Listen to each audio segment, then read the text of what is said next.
यो people, good morning, good evening, good afternoon. जो video देख रहे हैं उन सबके लिए कैसे हैं आप सब लोग? Better okay. एक बार फिर से स्वागत है आपका हमारे नए लेक्चर के अंदर। गाइस, लास्ट क्लास के अंदर हम लोगों ने जो है वो स्टार्ट किया था हमारा 2020 क्वेश्चन सीरीज, जिसके अंदर हम लोगों ने जो है लास्ट क्लास के अंदर टीचिंग एप्टीट्यूड के 20 क्वेश्चन की जो है वो चर्चा की थी, जिसमें से 19 मैंने करवाए थे और एक क्वेश्चन आपको घर के लिए दिया था। तो आई होप कि आपने बहुत सारे बच्चों ने रिप्लाई भी किया। और दूसरी सबसे स्पेशल बात यह है कि हम लोगों ने टाइम टेबल की वीडियो भी डाली थी, जिसके अंदर आपको मैंने बताया था कि आपको कैसे कैसे काम करना है अभी लॉकडाउन तक।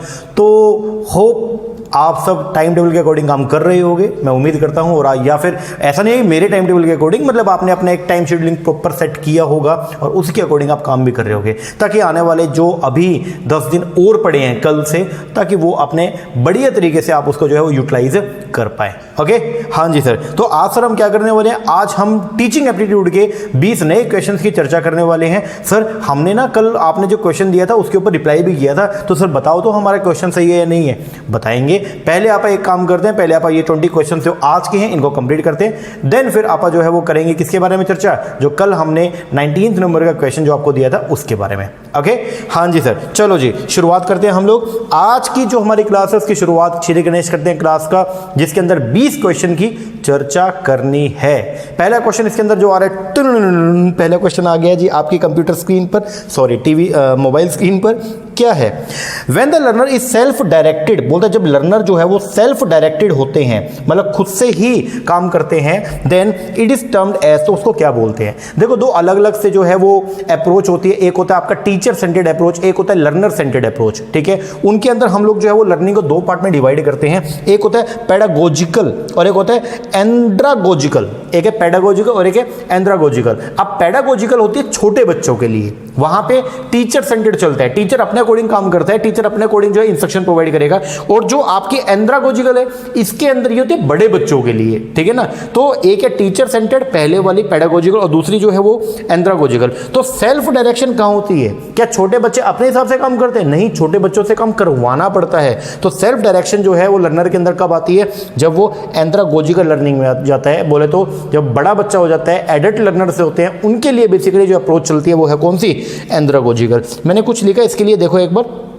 दो टर्म है, एक है पेडागोजी और एक है कौन सा? एंड्रागोजी। पेडागोजी के अंदर बेसिकली क्या? It is a teacher centred. ये क्या है जी? टीचर सेंटर्ड है। और जो एंड्रागोजी है वो क्या है? लर्नर सेंटर्ड है। ओके, हाँ जी। पेडागोजी में क्या? टीचर डायरेक्शन प्रोवाइड करेगा एंड डिसीजन मेकिंग करेगा। लेकिन एंड्रागोजी में क्या? लर्नर ऑटोनोमी होती है। लर्नर ऑटोनोमी का मतलब ये है कि लर्नर अपने अकॉर्डिंग जो है अपनी पेस को डिसाइड करता है कि मैं किस स्पीड से काम करूंगा, और उसके सेल्फ डायरेक्शनल होता है। बहुत सारी चीजें वो अपने अकॉर्डिंग करता है। ठीक है, टीचर सिर्फ गाइड करेगा, बाकी सारा काम कौन करेगा? लर्नर खुद से करता है। तो ये थोड़ा ध्यान रखिएगा, दो अलग अलग टर्म है, एक है पेडागोजिकल और एक है एंड्रागोजिकल। तो सेल्फ डायरेक्टेड जो है वो फीचर है किसका? आपके एंड्रागोजिकल का।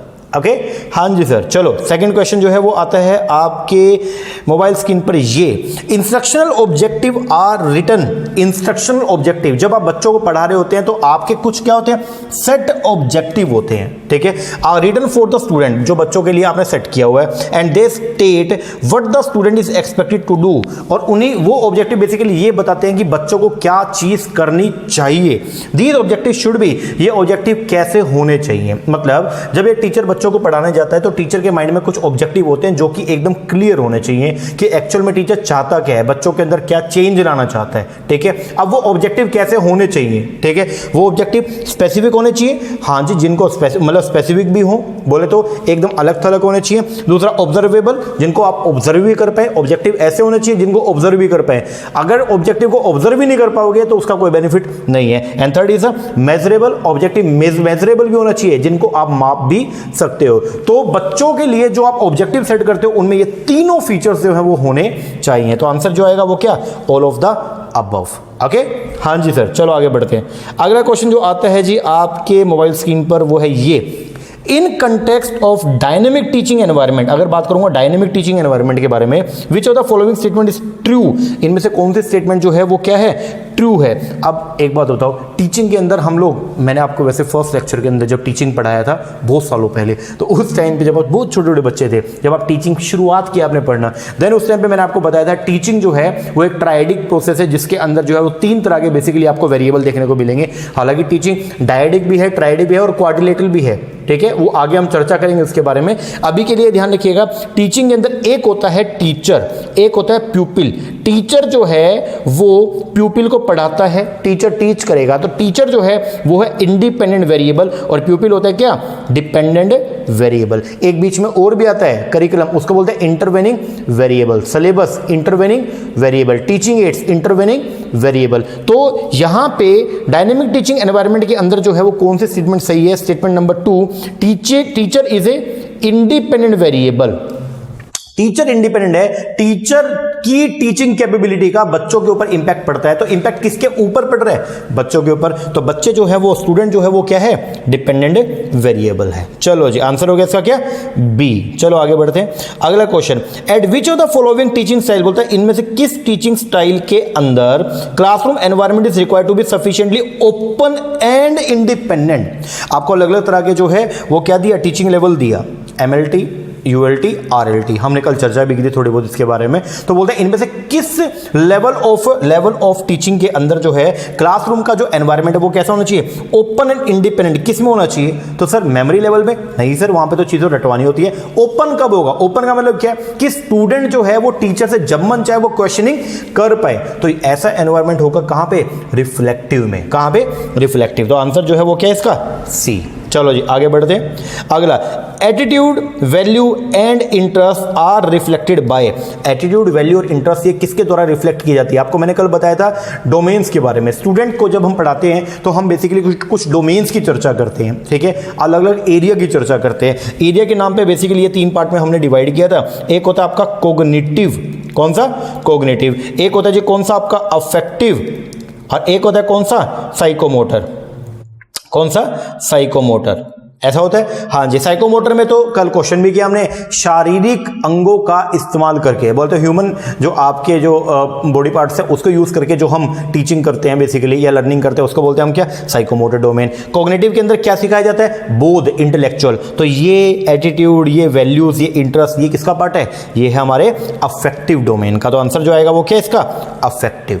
ओके, हाँ जी सर। चलो आगे बात करते हैं, हु सेड दिस। ये थोड़ा अलग थलग सा क्वेश्चन है, इसको थोड़ा सा आपको मेमोराइज करवाना पड़ेगा, ठीक है, रट्टा मारना पड़ेगा थोड़ा सा। ये टर्म है, ये हमारे स्वामी विवेकानंद जी जो है, तो उन्होंने जो है ये टर्म जो है वो दी थी। उन्होंने बोला था education is man making. Education जो है वो क्या है, मैन मेकिंग है। It is that by which character is formed. इसी के थ्रू जो है वो करेक्टर बनता है। Strength of the mind is increase, intellectual is expanded and by which man can stand on his own feet. तो ये जो टर्म्स है ये बोली थी हमारे किसने, स्वामी विवेकानंद जी ने। चलो जी, ये तो नॉर्मल सी बात है। आगे, इफेक्टिव टीचिंग के अंदर क्या क्या आता है, एक अच्छी टीचिंग में, इफेक्टिव टीचिंग में क्या क्या आता है। अब इफेक्टिव टीचिंग होती क्या है वो आपको मैंने कल बताया भी था वैसे, कि आप जो करना चाहते हैं वही चीज, आप जो बच्चों को पढ़ाना चाहते हैं बच्चा वही चीज पढ़ ले, उसको बोलते हैं जनरली हम लोग क्या, इफेक्टिव टीचिंग। अब इफेक्टिव टीचिंग में क्या क्या आएगा, टीचर इज एक्टिव होता है, बट स्टूडेंट मे और मे नॉट बी एक्टिव। ये क्या बात होगी सर, अगर बात करूंगा इफेक्टिव टीचिंग का तो क्या मतलब टीचर का एक्टिव होना जरूरी है, नहीं सर, इफेक्टिव टीचिंग में दोनों का एक्टिव होना जरूरी है, टीचर का भी और स्टूडेंट का भी। तो answer is C, teacher is active while student are also active.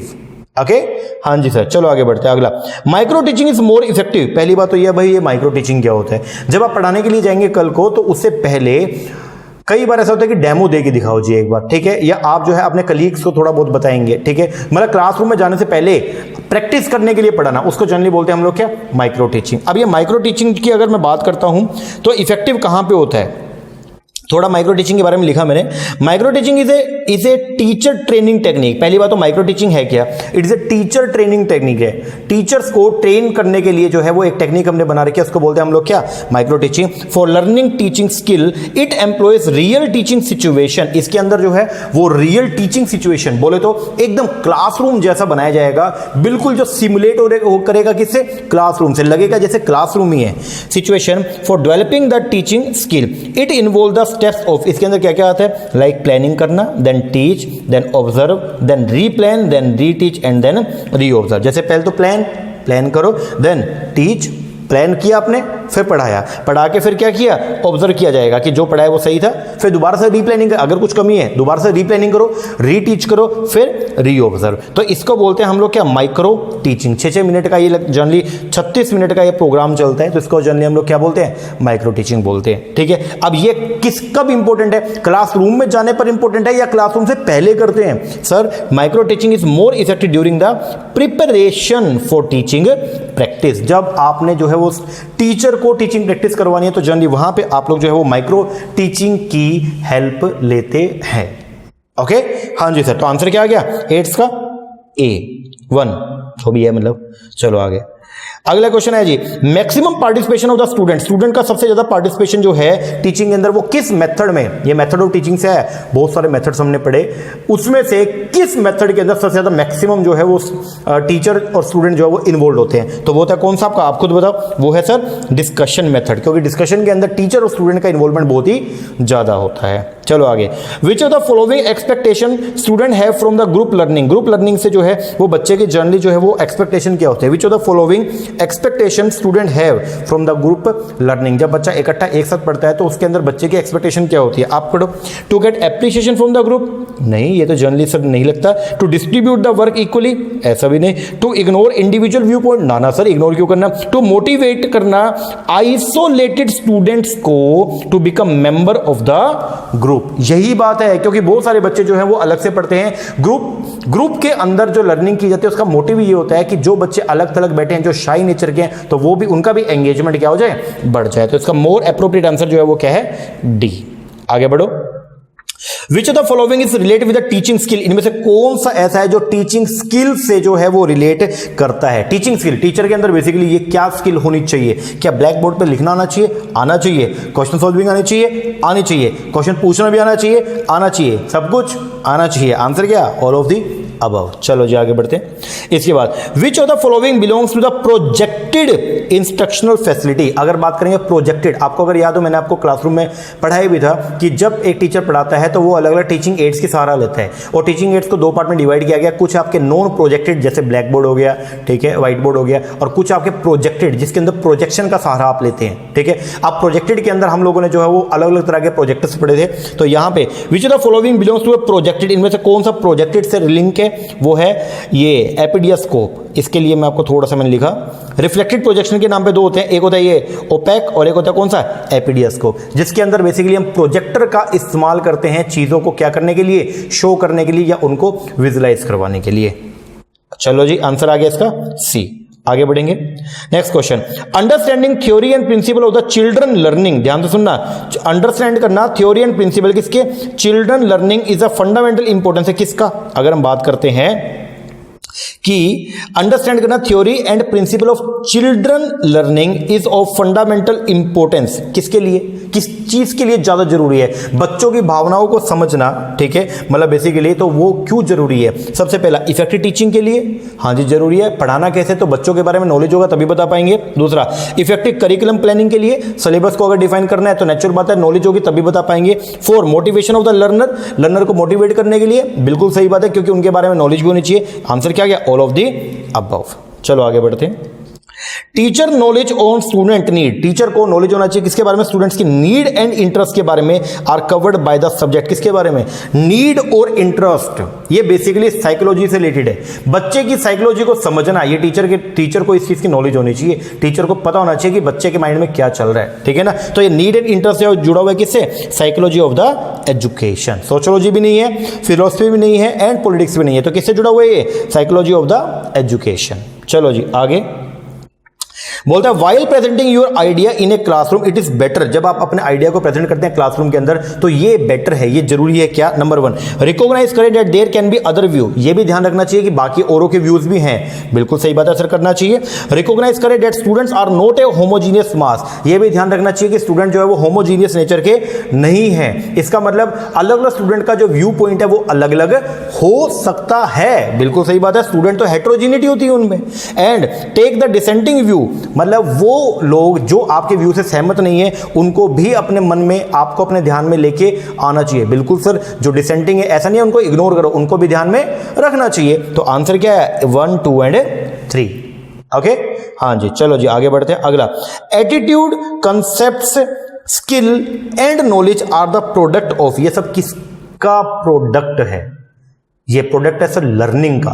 Learning करके क्योंकि हेरिडिटी नहीं है, रिसर्च नहीं, एक्सप्लेनेशन नहीं है, लर्निंग की वजह से आपका एटीट्यूड फॉर्मेट होता है, लर्निंग की वजह से कॉन्सेप्ट्स बिल्डअप होते हैं, लर्निंग करके स्किल सीखी जाती है, लर्निंग करके नॉलेज एनहांस की जाती है। तो ये सब जो है वो प्रोडक्ट है किसका? लर्निंग। जब आप लर्निंग करते हैं, जब चीज़ों को सीखते हैं, चीज़ों को समझते हैं, तो उसकी वजह से आपको इन सब चीज़ों में जो है वो मदद मिलती है। चलो जी, आंसर आ गया क्या?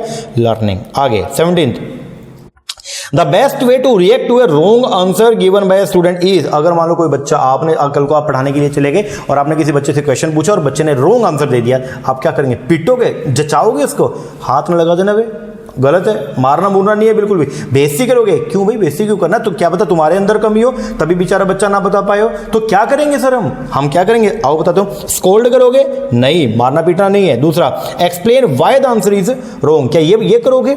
एक्सप्लेनेशन दोगे बच्चे को कि आंसर क्यों गलत है? बिल्कुल सर, हम यही तो बताएंगे कि बेटा आपका क्वेश्चन क्यों गलत हुआ, ये रीजन है बेटा, इसलिए आपका क्वेश्चन जो है वो क्या है? गलत है। तो आंसर क्या? 17th का बी। आगे बढ़ते हैं।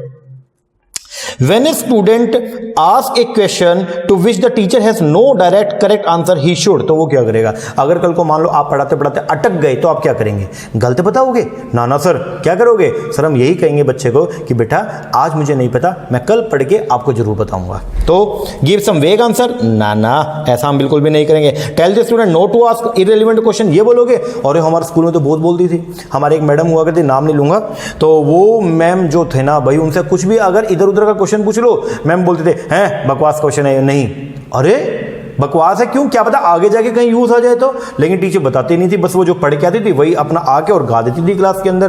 तो ये भी ऐसा नहीं होना चाहिए, ठीक है। दूसरा, tell the student that he would give the correct answer later, बिल्कुल सही बात है सर, हम यही करेंगे, बच्चे को ये बोलेंगे कि हम बाद में आपको इसका सही आंसर देंगे।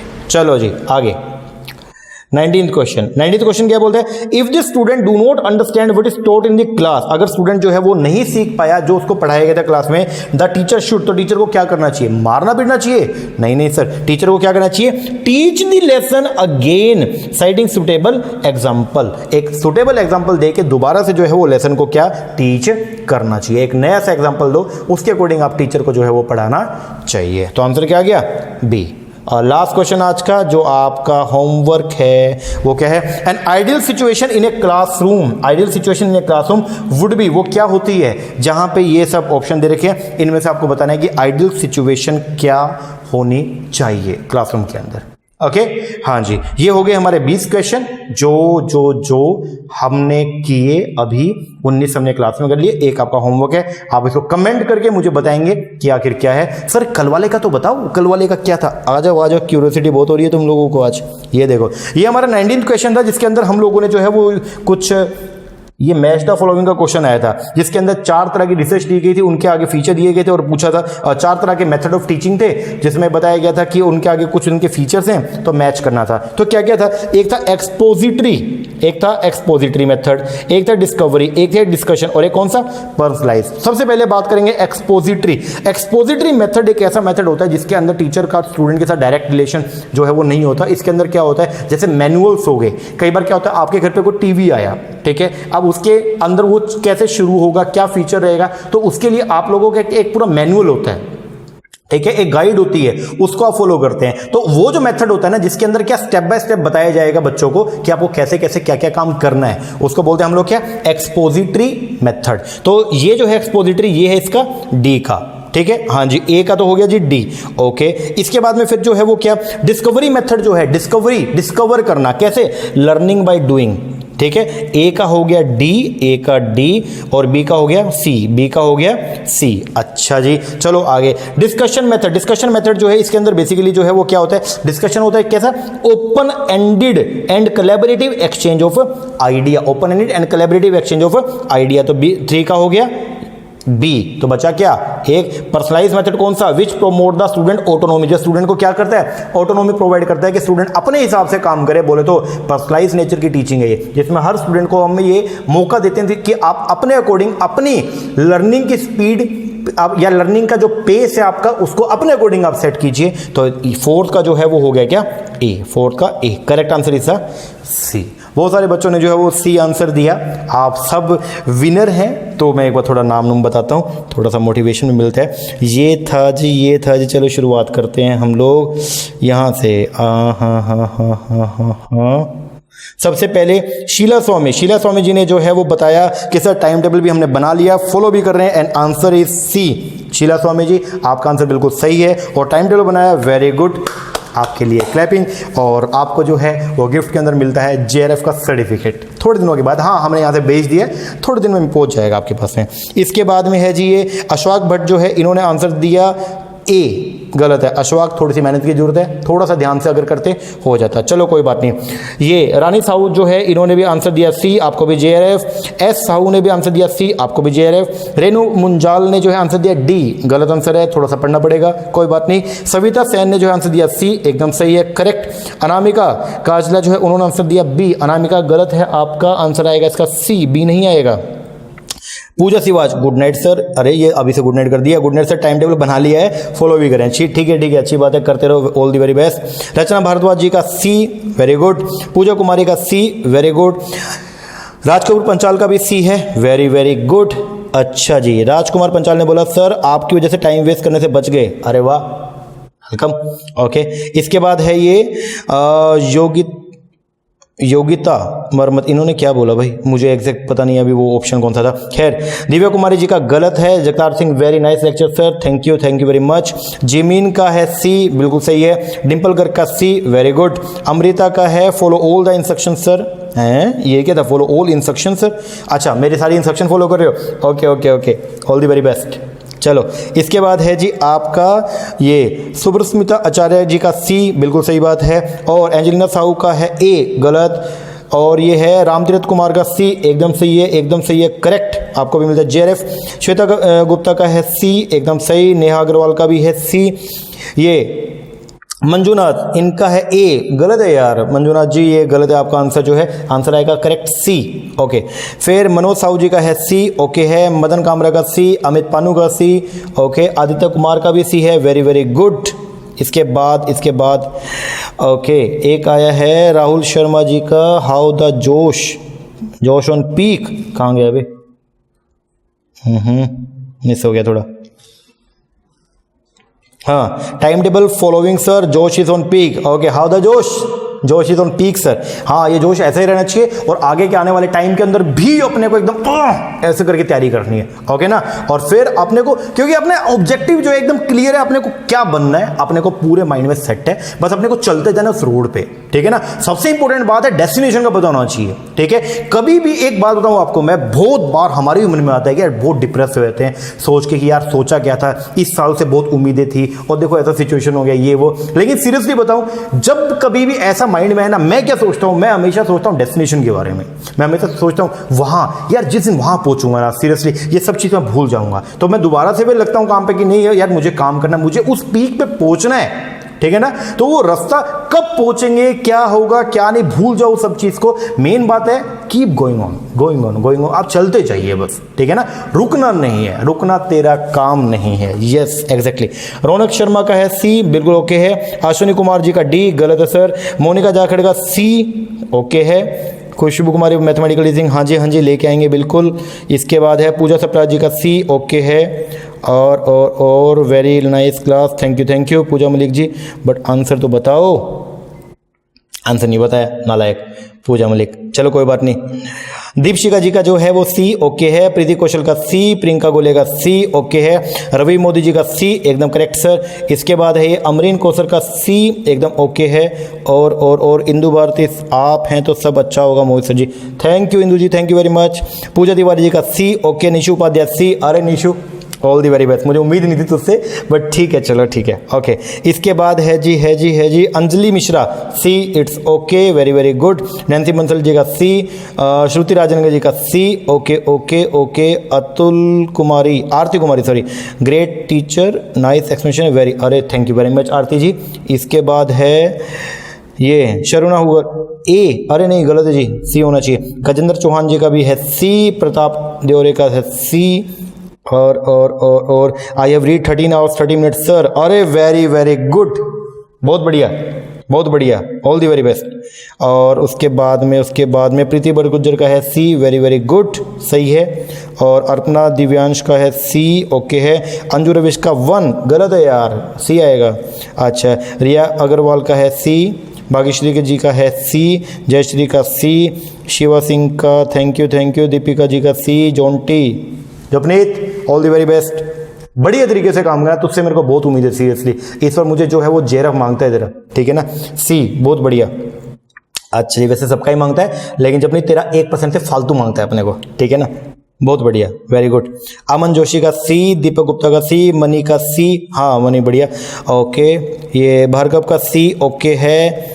श्री लक्ष्मी पांडा ए, गलत भाई गलत। फरीन सिद्दीकी का C, very very good. Shashi Sharma ji का C, very very good. Sir time table तो कल से फॉलो होने लग गया, अरे वाह शानदार। अच्छा, वनीश्री का डी, गलत है। जयप्रकाश जी का सी, ओके है। भास्कर का सी, पूजा यादव ओके है, बीनू ओके है। सोनिका चौधरी डी, गलत, ओके। इसके बाद में प्रिया कुमारी जी का ओके है, मेघा जी का गलत है, प्रवीण ओके है, ओके। विनीता जी का भी ओके है, राहुल शर्मा का भी ओके है, ओके। संगीता जी का भी ओके है, दिव्या भारती का ओके है, हर्षिता का ओके है, अफसाना शाह का ओके है, अंशिता गर्ग का भी ओके है, डिम्पी धारीवाल का ओके है, Deepti Vidya okay, Divesh Jindal okay, Harshita Chandel okay. नहीं हुआ सर टाइम टेबल फॉलो, क्यों नहीं हुआ भाई? सीमा क्यों नहीं हुआ टाइम टेबल फॉलो? करना चाहिए ना, करना चाहिए, इसको करो जल्दी से बढ़िया तरीके से, ठीक है ना। मराठा जी का ओके है, अनन्या प्रिया ओके है, अंकिता कुशवाहा का ओके है, अरे तो स्टूडेंट ही है अपने सारे लगभग। अलका शर्मा जी का ओके है, और कविता भारवन का ओके है, और स्वाति रेड्डी का ओके है, प्रियंका पाठक जी का ओके है, सीएम जोशी जी का ओके है। मेजॉरिटी स्टूडेंट्स का जो है वो एकदम सही है। खैर जो एक आधे अगर रह गए हैं तो कृपया करके मुझे माफ़ कीजिएगा। आपका आंसर जो है अगर सही है तो आपको भी जो है मिलता है हमारी तरफ से जेआरएफ का सर्टिफिकेट। यहाँ से चल पड़ा है, डिस्पैच हमने करवा दिया है, बस जल्दी जैसे लॉकडाउन खत्म होगा तो आपके होम एड्रेस पे वो पहुँच जाएगा। ओके, हाँ जी sir, all the very best आप सभी को आपकी प्रिपरेशन के लिए। करते रहें, कीप, मैं बस एक ही बात बोलता हूँ क्या कि चलते जाओ, रुकना नहीं है बस आपको ना, आपको चलते कंटिन्यू, ठीक है। कोई बात नहीं, अगर नहीं हुआ, मान लो 12 घंटे का बनाया, अगर 10 घंटे हुआ, 2 घंटे नहीं हुआ तो क्या हो गया यार, 10 तो हुआ ना, इट्स ओके, कोई बात नहीं। कल 10:15 होगा, 10:30 होगा, एक दिन ऐसा आएगा कि 12 भी होगा और फिर 13 भी होगा, ठीक है ना। बस अपने को चलते रहना है, ओके। हाँ जी, चलो यहां तक कीजिएगा काम, कल मिलते हैं हमारे नेक्स्ट क्लास के साथ में। उसके अंदर करेंगे 20 नए क्वेश्चंस को डिस्कस अपने लेक्चर के अंदर, ओके। हाँ जी, और एक छोटी सी इंफॉर्मेशन, अगर आप प्रिपरेशन कर रहे हैं आगे होने वाला एंटी नेट के एग्जाम की, तो आप हमारा ऑनलाइन बैच भी ले सकते हैं, जिसके अंदर हम प्रोवाइड करवाएंगे आपको सारी वीडियोस। बहुत सारी YouTube के ऊपर हमने ऑलरेडी डाली हुई है डेमो के तौर पे, आप देख सकते हैं कितने बढ़िया तरीके से हम लोग करवाते हैं। प्लस में आपको सारा कंटेंट मिलेगा हार्ड कॉपी के अंदर, प्लस में रिवीजन करने के लिए रिवीजन की ऑडियो भी मिलेगी, ओके। तो अगर आप इंटरेस्टेड हैं तो आप हमारा ऑनलाइन बैच भी दे सकते हैं, ओके जी। चलो ये कीजिए, कल मिलते हैं, तब तक के लिए थैंक यू वेरी मच।